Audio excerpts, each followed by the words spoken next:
patutsadahan ni Davao City Mayor Baste Duterte, nag-Facebook Live si Senator Bongo.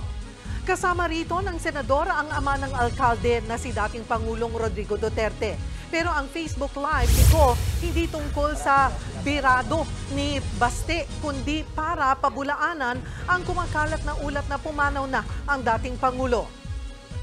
Sa mga nagpapakalat sa TikTok na merong masamang balita kay former President Duterte, hindi po yun totoo. He is live and kicking at binabati kayo.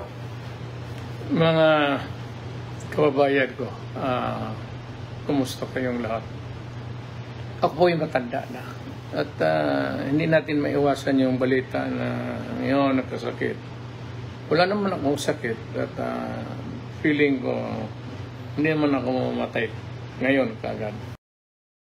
Tiniyak din ni Go na long-time aide ni Duterte na hindi niya pababayaan ang dating Pangulo. Hanggang kamatayan po ang aking commitment sa kanya at mahal na mahal ko po siya.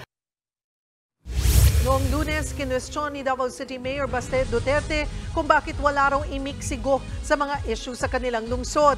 Git pa ng alkalde, kung may plano pa ang senador na tumakbo sa susunod na eleksyon, dapat ipakita niya na kaisa siya sa mga kapwa niya Davaoenyo.